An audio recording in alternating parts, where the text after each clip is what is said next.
হঠাৎ শরীরটা এত খারাপ লাগছে যে কি বলবো। মাথাটা অনেক বেশি যন্ত্রণা করছিল আর জ্বর জ্বর লাগছিল, তাই আমি বারবার রোদে দাঁড়াচ্ছিলাম। তারপর তো আমার দাঁড়াতেও একটু ভালো লাগছিল না, তার জন্য আমি 1 ঘন্টা শুয়ে পড়েছিলাম। যেহেতু বাবা আছে বাড়িতে, বাবা থাকলে অনেক বেশি বাড়িতে কাজ থাকে, মায়ের যদি না হেল্প করি তো মায়েরও অনেক কষ্ট হয় কাজ করতে। 1 ঘন্টা ঘুমানোর পর আমার শরীরটা ঠিক লাগছিল। যেহেতু বাবা আজ হাট করেছিল তাই উঠানটা অনেক বেশি নোংরা হয়েছিল। উঠোনে সবজি কাটা হয়েছিল কিন্তু পরিষ্কার করা হয়নি। যদি করছিল রান্না, তাই ভাবলাম চলো আমি এই উঠোনটা ঝাড় দিয়ে দিই।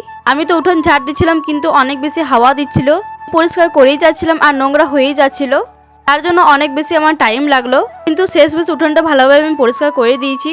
শরীরটা যেহেতু ভালো লাগছিল না তাই চটপটা কিছু খেতে ইচ্ছা করছিল, তাই বাবা এনেছিল মাংস। প্রথমে আলুটা ভেজে নিয়েছি, তারপর পেঁয়াজগুলো ভাজছিল, তারপর মা মাংসটা ভালোভাবে কষাচ্ছিল।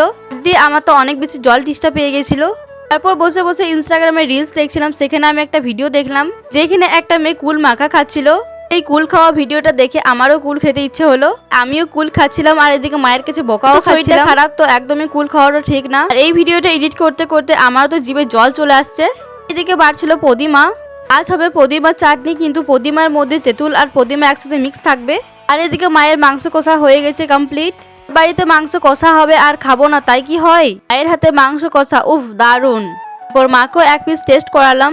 এর হাতে মাংস কষা কে কে পছন্দ করো আমাকে অবশ্যই কমেন্ট বক্সে জানাবে। দুপুরে খাওয়ার দাওয়ার খাওয়ার পর একটু ঘুমিয়ে আমরা বিকেলে একটু হাঁটু করতে গেছিলাম। আর এই দিকে দেখো বন্ধুরা কত জলদি চাঁদের দেখা পেয়ে গেছি। এদিকে চাঁদ আর একদিকে সূর্য, এই মিষ্টি মিষ্টি বিকেলের হাওয়া আমার তো খুবই ভালো লাগে।